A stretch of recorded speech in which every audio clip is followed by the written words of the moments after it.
Muito bem, vamos em frente. Com a popularidade em queda, Lula mostrou mais uma vez que continua tentando se limpar na sujeira de Jair Bolsonaro. Durante a abertura da primeira reunião ministerial de 2024, o petista chamou seu antecessor de covardão, citando as investigações sobre o envolvimento de Bolsonaro em um plano de golpe de Estado. O Lula ele quer sempre se contrapor ao Bolsonaro quando ele não consegue entregar resultados, que aí é para tentar resgatar aquele sentimento das pessoas que votaram nele de nariz tapado. Algumas estão perdendo a paciência com o Lula, mas aí ele resgata o Bolsonaro para ver se ele cresce em cima da sujeira do outro, em vez de fazer um governo melhor. Vamos assistir a primeira parte do vídeo. E nós hoje temos mais clareza do significado do 8 de janeiro, porque a gente já sabe o que aconteceu no mês de dezembro. Hoje a gente tem clareza por depoimentos de gente que fazia parte do governo dele, ou que estava no comando, inclusive, das próprias Forças Armadas, de gente que foi convidado pelo presidente para fazer um golpe. Então, se há 3 meses atrás, quando a gente falava em golpe, parecia apenas insinuação, hoje nós temos certeza que esse país correu sério risco de ter um golpe em função das eleições de 2022. E não teve golpe, não só porque algumas pessoas que estavam no comando das Forças Armadas não quiseram fazer, não aceitaram a ideia do presidente, mas também porque o presidente é um covardão. Ele não teve coragem de executar aquilo que ele planejou. Ele ficou dentro de casa aqui no Palácio chorando quase que um mês e preferiu fugir para os Estados Unidos do que fazer o que ele tinha prometido, na expectativa de que fora do país o golpe poderia acontecer, porque eles financiaram as pessoas na porta dos quartéis para tentar estimular a sequência do golpe. O golpe, como diz Fátima Bezerra, o Lula parece que está dando aí a mesma pronúncia ao golpe, falando, portanto, de Jair Bolsonaro. Isso é uma reunião ministerial. O presidente da República, ele, em tese, deveria estar falando com os seus ministros sobre como solucionar problemas do país, problemas, evidentemente, da população brasileira. E ele está fazendo um comício, ele está num palanque porque ele sabe que o conteúdo daquela reunião vai reverberar no debate público. Então, os seus interlocutores diretos são apenas fantoches, são figuração para a fala do Lula, que, na verdade, está sendo para quem está fora daquela reunião ministerial. Grebe, agradeço primeiro a participação do Duda Teixeira, que fez aqui a parte internacional e participou da entrevista com Carlos Fernando Lima. Duda agora vai descansar para trabalhar muito amanhã, não é isso, Duda? E, 3 vezes microfone, vou pedir música para você, hein, Duda? 3 vezes. Nem o Graeb deixou de apertar o botão 3 vezes. Pois é, me superei aqui. Valeu, gente. Vou descansar aqui. Até a próxima. Tchau. Até. Valeu, grande Duda. Tamo junto. Carlos Graeb, o que você destaca nessa reunião ministerial? Nós falamos mais cedo na reunião de pauta, porque ela vai dar muita pauta para a gente ainda. Primeiro isso, né, Felipe? O Lula escolheu o discurso, né? Ele não falou de política, ele não falou de gestão, ele falou de Bolsonaro. Ele resolveu utilizar o grande evento do dia, e provavelmente da semana, né, para mais uma vez falar da sua obsessão. Bolsonaro. Fica aquela impressão de que o governo é um intervalo incômodo, aborrecido, entre 2 eleições. É um intervalo de 4 anos em que você precisa se preocupar com uma coisa que, na verdade, não te preocupa. Quer fazer? Você entra no governo e fica naquela expectativa para a próxima eleição. E daí você alimenta aquilo que você considera ser a sua melhor chance de continuar no poder, que é a polarização com o seu inimigo do peito. No caso do Lula, é o Jair Bolsonaro. Grebe, peraí, Grebe, eu quero louvar a sua frase. Como é que é? Não, vamos emplacar essa. Essa vai entrar para o repertório do antagonista. A gente está pensando, pessoal, fala aí no chat, vocês não querem? Tem uma camisa com frases do Carlos Grebe, do Felipe Moura Brasil, do Duda Teixeira, do antagonista, da Cruzoé. A A gente quer fazer uma coleção assim com frases com a nossa logo para vocês comprarem, para a gente sortear aqui, evidentemente. E eu acho que essa do Graeb, como é que é? O governo é um período aborrecido entre uma campanha e outra, né? Para o Lula. É um intervalo incômodo, né? Entre uma eleição e outra, alguma coisa assim. Você lembrou, e de certa forma parafraseou, acho que sem querer, uma frase muito comum aqui no Rio de Janeiro, mas em todo o Brasil, né? Que a gente vê nas redes sociais depois do Carnaval. Falar, lá vem aquele período chato do ano entre o Carnaval e o Réveillon. É isso. E é praticamente o ano inteiro. O ano inteiro, né? Fora do período de festas. Então, é isso. O governo é um período aborrecido para o presidente. Ele quer ficar no palanque o tempo todo. Lula e Bolsonaro são exemplos máximos disso. Eles fazem que... Eu até escrevi, hoje eu lembrei que, anos atrás, eu comparei o Bolsonaro com o personagem do Jim Carrey no filme O Pentelho. Que o Jim Carrey passa a atormentar a vida de um coitado que deu lá uma atenção para ele, pediu para ele instalar a televisão a cabo. E daí esse cara não sai mais de perto dele. Os nossos presidentes são assim.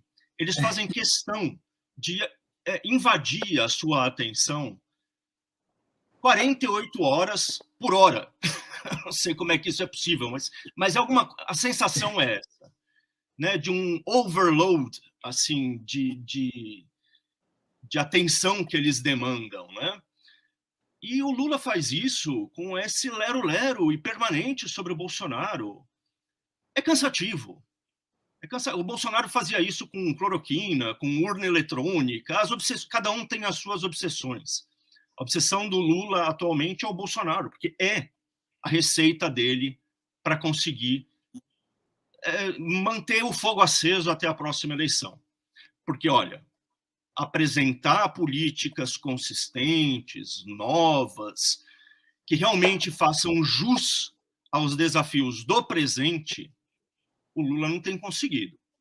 Ele reativou velhas políticas que mereciam ser reativadas, que de fato tinham passado por alguma espécie de desmonte, como o próprio Bolsa Família, né? O cadastro do Bolsa Família tinha virado um lixo durante o governo Bolsonaro, foi reativado. Agora, responder aos desafios de hoje, cadê? As ideias que vêm são todas velhas, todas com cheiro de naftalina. Vamos enfiar os trabalhadores de aplicativo dentro do regime CLT. Foi criado por Getúlio, lá em 1940 e tanto, 50, sei lá eu quando. Gente, é velho, meu. Já estava defasado umas décadas atrás, né? Agora, meu. Mas eles têm a mesma retórica que eles repetem como uma vitrola arranhada. E você sabe, Greg, que mesmo tentando trazer à tona esse espantalho do Bolsonaro para ele poder se contrapor e fazer algum contraste, se limpar na sujeira do outro, ele ajudou, de certa forma, o Bolsonaro nesse discurso. Porque se você reparar, ele disse assim, eu estou com a declaração aqui, não teve golpe, não, só porque algumas pessoas que estavam no comando das Forças Armadas não quiseram fazer. Não aceitaram a ideia do presidente, mas também porque o presidente é um covardão. Deixa eu só analisar essa frase para passar para a próxima. Então, assim, o que ele está falando é que a cúpula do Exército não quis o golpe, né? Exército e comandante da FAP, né? Não quiseram, tem aí uma implicação em relação ao comandante da Marinha, que teria dito que, ok, presidente, as tropas estão à sua disposição, etc. Mas, como a gente comentou aqui, o homem que barrou o golpe foi o Freire Gomes, o homem que barrou foi o Carlos Batista, quer dizer, os comandantes do Exército e da FAB.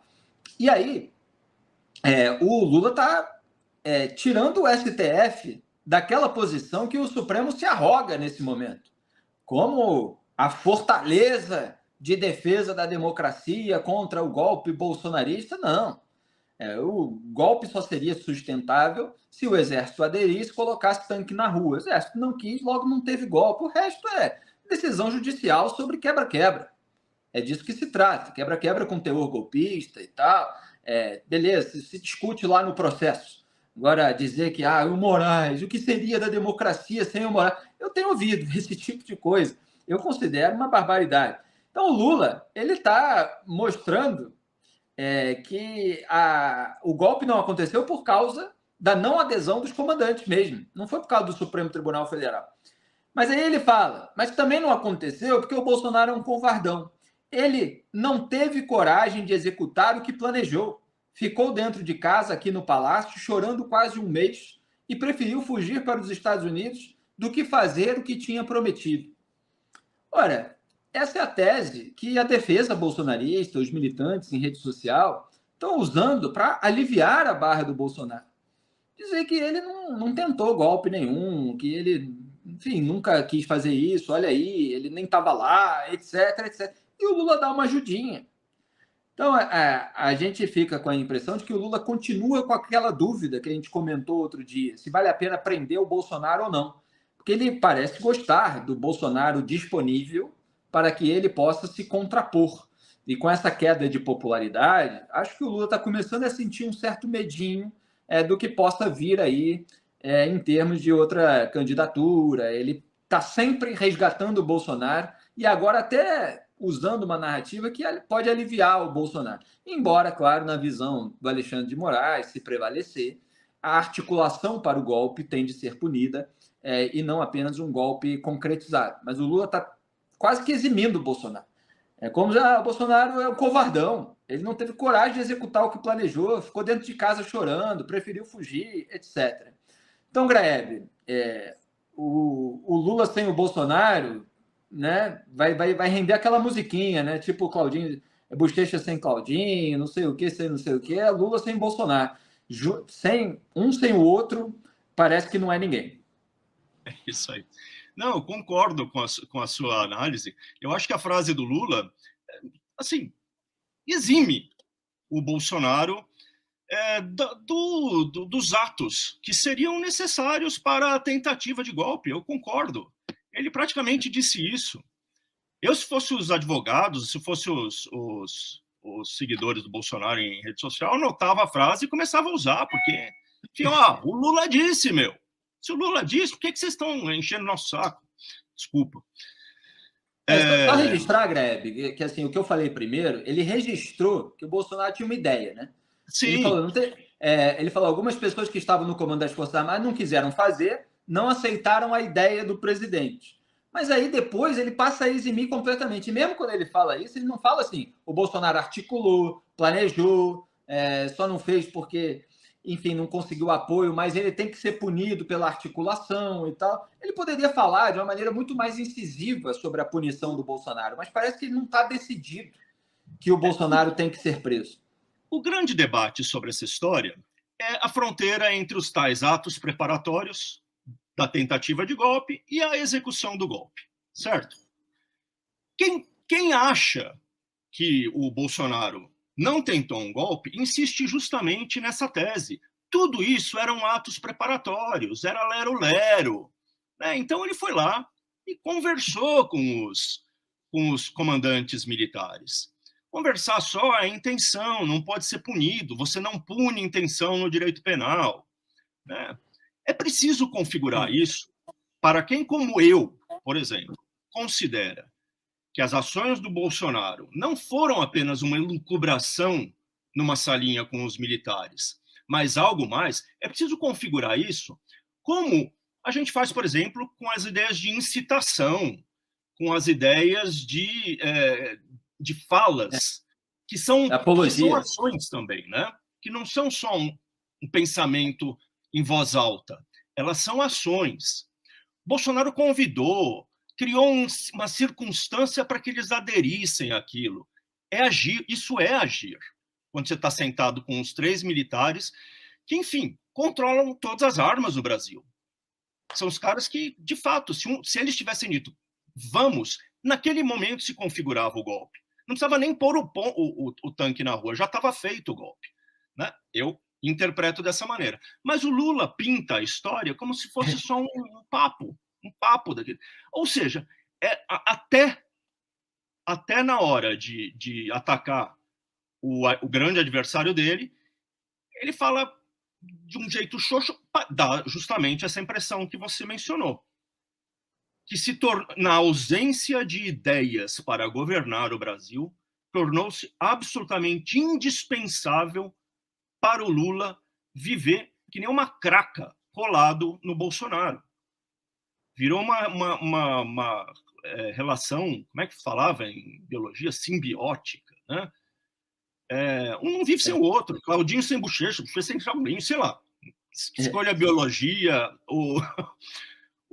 a música carioca, alguma coisa desse tipo. Exatamente. Então, assim, ele deu de mão beijada aí para o bolsonarismo essa alegação de que até o Lula falou que o Bolsonaro não fez nada, né? O Bolsonaro é um covardão, justamente porque ele não fez, etc. Enfim, Lula e Bolsonaro aí se retroalimentando. E o Lula, nessa reunião ministerial, também falou sobre a manipulação da religião no país. Eu acho muito engraçado, Greg, porque o Lula ele não consegue ter entrada mais no eleitorado evangélico, né? No sentido, obviamente, de ter ali a adesão, a simpatia, o voto. Então, o que ele faz? Ele continua atacando o Bolsonaro, continua atacando o outro lado por instrumentalizar a religião, etc. Ora, por que você não faz alguma coisa, né, no seu governo que agrade esse eleitorado? Ele não consegue. Então, ele precisa falar mal do outro candidato. Assim, é uma ilustração com um exemplo específico daquilo que a gente está falando de uma maneira macro.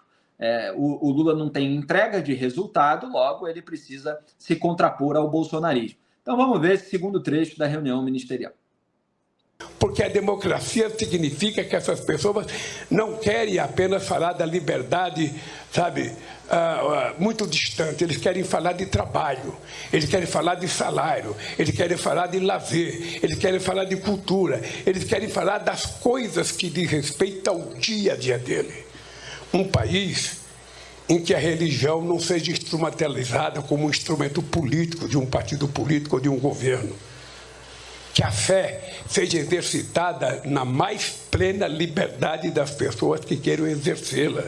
A gente não pode compreender a religião sendo manipulada da forma vil e baixa como está sendo nesse país. Isso aí, ele tem que dar discurso, ele gosta de se ouvir falar, é oratória, ele não tem entrega para o eleitorado. Você tem uma parcela significativa do segmento evangélico da sociedade, que é a população de baixa renda. Agora, é uma população de baixa renda que não está preocupada apenas com as questões financeiras, com as questões de alimentação, mas ela tem valores. O Lula não consegue adesão do eleitorado evangélico por meio do alinhamento de valores, porque os valores petistas são, em geral, opostos a isso. As bandeiras petistas, mesmo que o Lula não dê a mínima para elas são mais inclinadas à legalização das drogas, à legalização do aborto e outras nesse sentido, a aliviar a barra de criminosos. Então, ele não consegue mudar o discurso para agradar esse eleitorado, então ele fica acusando a manipulação, que é você ficar falando. Né? É isso que é o papagaio, que fica falando sem parar, querendo talvez ganhar um prêmio Nobel da Paz, etc. Mas, repito, é uma reunião ministerial. Olha só o que o Lula está falando no momento em que a instituição, a tradição política brasileira coloca o presidente da República para deliberar com seus ministros sobre os problemas do país. Ele está dando discurso num palanque sobre a manipulação da religião. Cadê a medida concreta? Greve, como é que é a nossa reunião de pauta aqui no Antagonista? A gente fala algumas questões sobre as quais a equipe precisa estar atenta, etc. A gente começa a tratar das questões objetivas.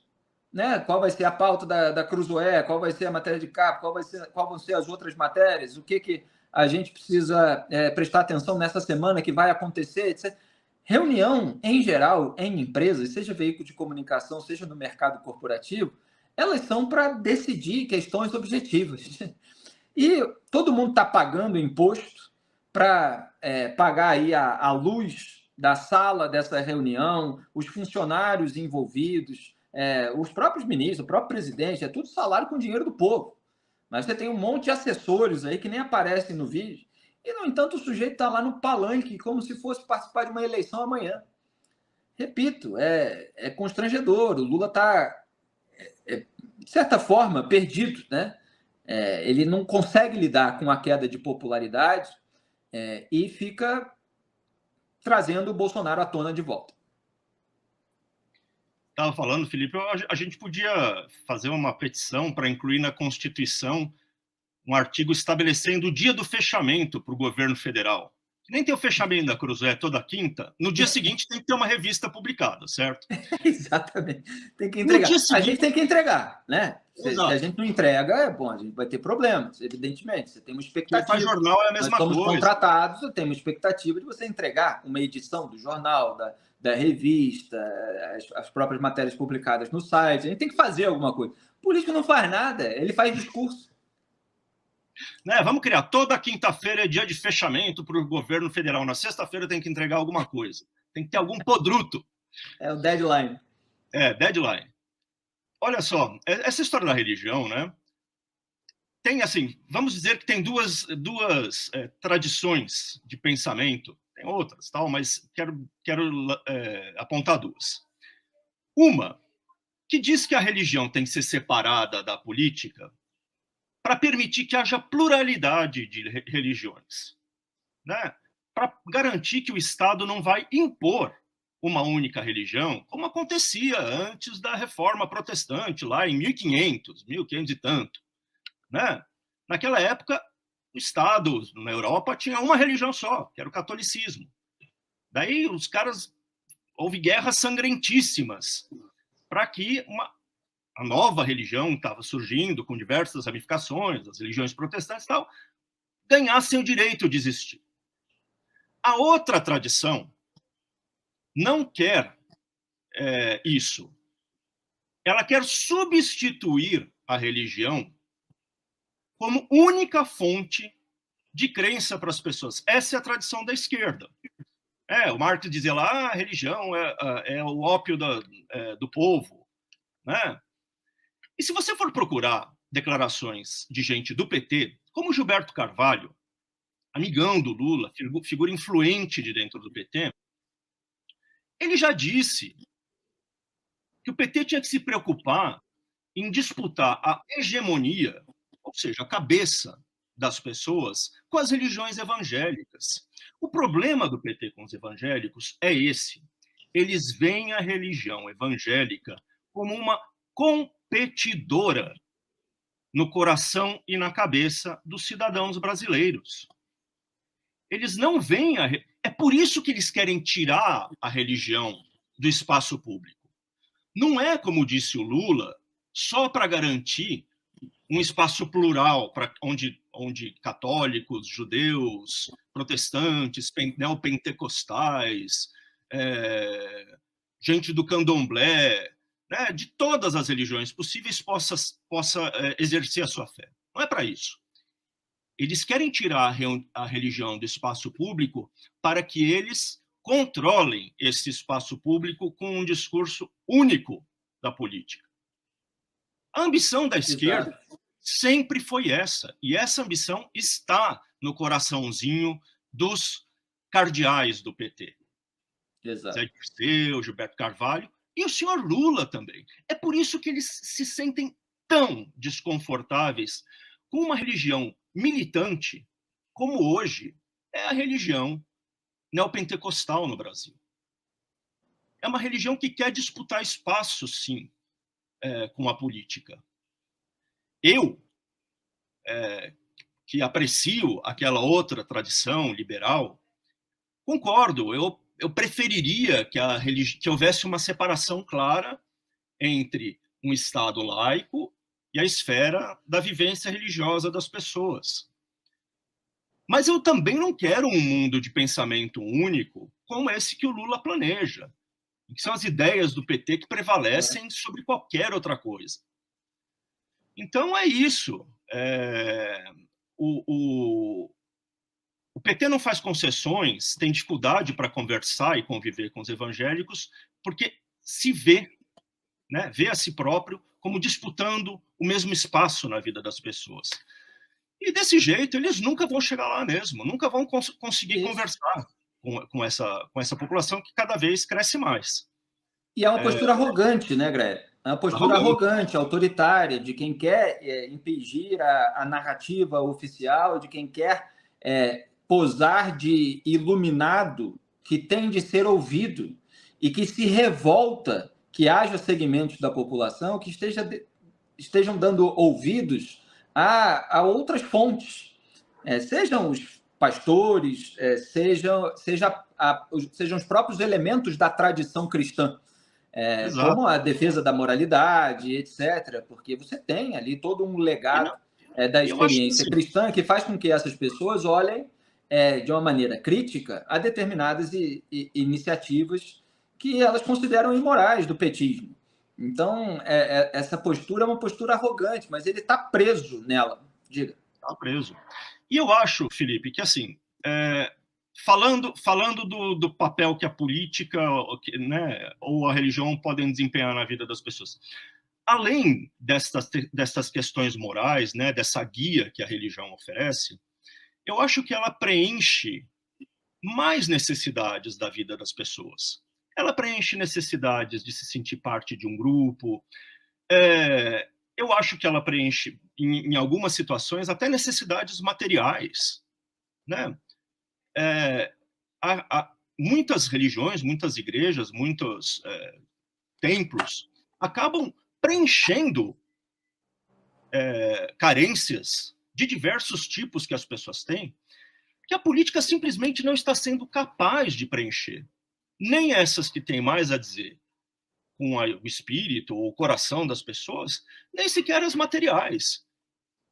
Então, daí é claro que essas pessoas vão defender aquele movimento que lhes dá algo concretamente, que elas sentem que estão tirando algo dali, ao invés de defender um governo que está mais preocupado com o próprio umbigo, a defesa permanente das suas próprias obsessões e que não consegue entregar. E quer ser o Deus Sol, Greg. O Lula quer ser o Deus Sol e ele se revolta que haja outros segmentos religiosos que não aceitam petista. Essa que é a realidade. Então, para ele, são concorrentes do movimento que ele quer capitanear. Ele gostaria de ser louvado pela população inteira do Brasil como Deus único. No máximo, alguém do mesmo patamar de Jesus Cristo e Deus Nosso Senhor. Eu digo isso com base nas próprias declarações do Lula, que eu já compilei, tanto em vídeo, vocês encontram aqui no YouTube, Lula, imagem e semelhança, não me lembro agora a formulação exata, como no meu artigo, até de uma maneira mais atualizada, por que Lula se equipara a Deus. Então tem lá, se não me engano, são 6 casos de declarações dele nesse sentido. Ele gostaria de ser o Deus único, no máximo dividindo ali com uma figura que para ele é uma abstração ausente, etc. Então, enfim, o que importa é que ele está presente. Esse é Luiz Inácio Lula da Silva.